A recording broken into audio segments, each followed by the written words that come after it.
I just booked my flight to Australia.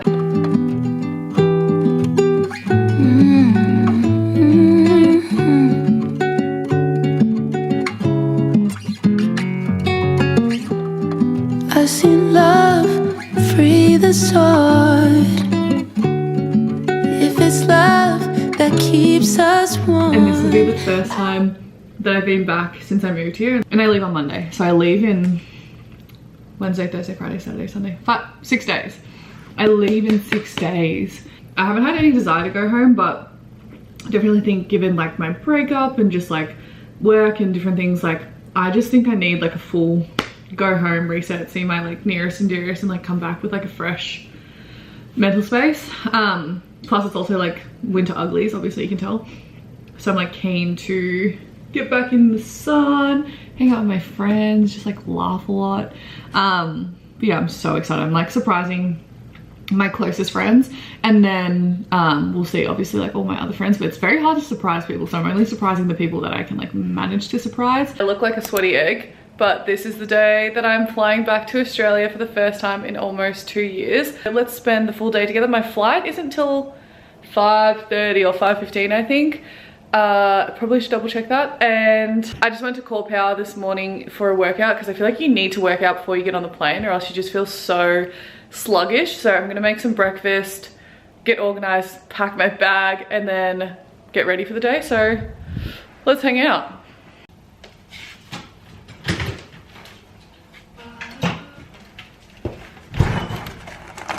I feel like eggs are my hyperfixation meal at the moment. I've actually been going to this diner near our house. The one thing that I love about America, that actually my American friends got me into originally, not to toot my own horn, but I'm going to anyway.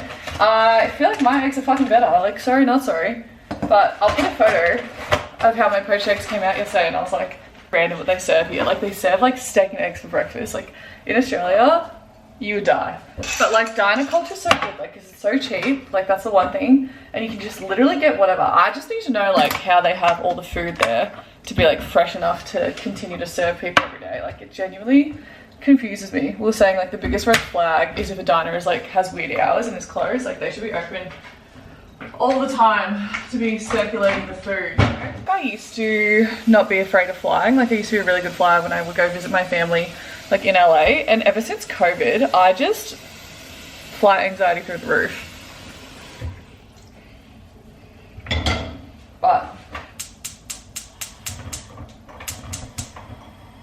also if there's anything you want to see particularly on TikTok or here while I'm in Australia, do let me know because I can obviously film it. But yeah, it feels a little weird going back to like my old life, like just like I honestly think like when I get there it'll just be like same old, like go down to the store, get groceries, go to the cafe, like drive around. It'll be so weird driving. Today's the day that they're making the ruling about TikTok and what's gonna happen, so that'll be interesting. Okay, just put on some fake tan. Now if you're wondering why are you fake tanning when you're gonna go to Australia, it's because everyone is so tan and I fully have the winter uglies. Oh god. Yum yum yum. Okay, so I've just like tidied up my room and whatnot, so when I leave it's like all clean. And then so I've laid out all the clothes that my friend can take, and in so standard fashion I've literally had nothing to do all day, but now I'm running late. It's almost 2 o'clock, so I need to get a hurry on.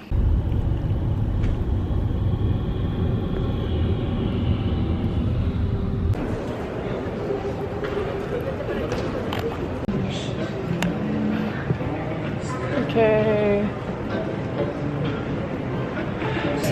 I've just gone through security and now I'm having something to eat because I'm so hungry. My go-to plain order is a Caesar salad with chicken and then a side of french fries with a Diet Coke and lemon. So I'm about to eat that and then get on the plane. Great, thank you so much. Great, thank you.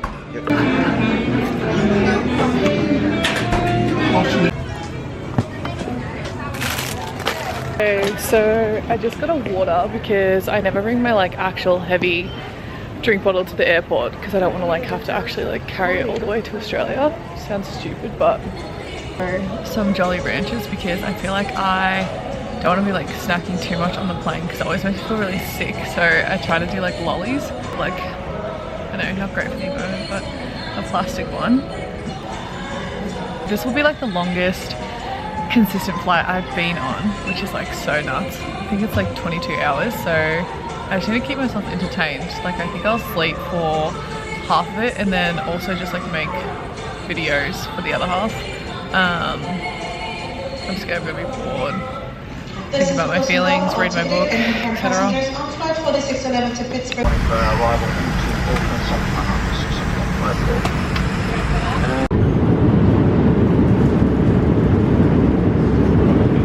I fully like ran to my gate because I thought I was running late, but turns out it was the wrong flight. Oops. To the Gold Coast, that your aircraft will now depart from gate lounge. Paging the 5 remaining passengers. Okay, so I'm waiting to get on my next flight, which is actually from Auckland to Sydney, and then I'm taking Sydney to Melbourne. So just waiting for them to do whatever they do. I don't really know, but I'm just gonna edit a YouTube video while I wait.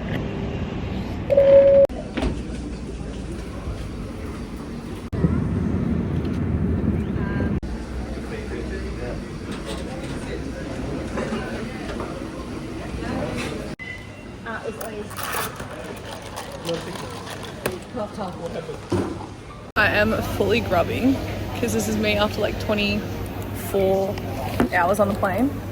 No food apart from my first New York meal because other food looked nasty transferring to Melbourne from Sydney.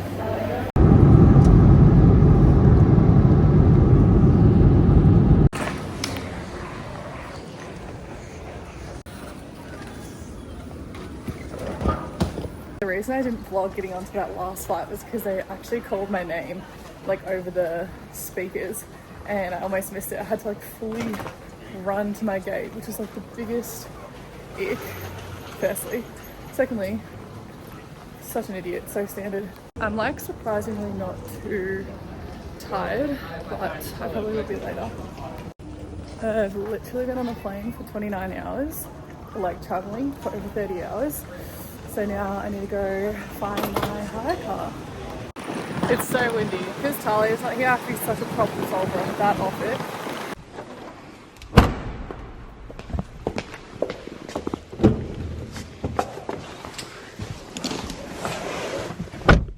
It feels so strange being back in a car, and this car is freaking huge. It's got like 7 seats. I'm like a full mum. On the way to pick up my dad.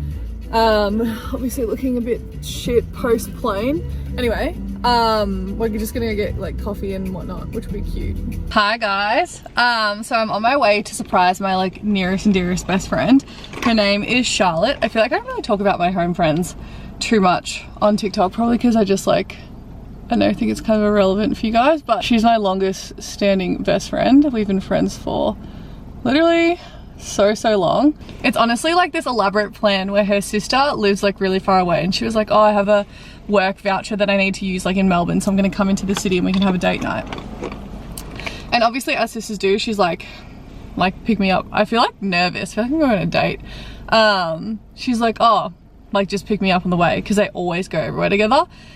Best part about being in a car is singing in the car and having the music so loud and just being able to like go anywhere. This car I hired is huge. Like I am only used to driving like a little Mazda 3 and like previous I had like a Subi, but like this is a huge like 7-seater situation. It's massive. I don't know how to drive it, and this is why I get places early, because I have to park so fucking far away, so I have to hike it over. So I'll actually only be 20 minutes early. So I do find, oh my god, look who it is. The surprise of 2025.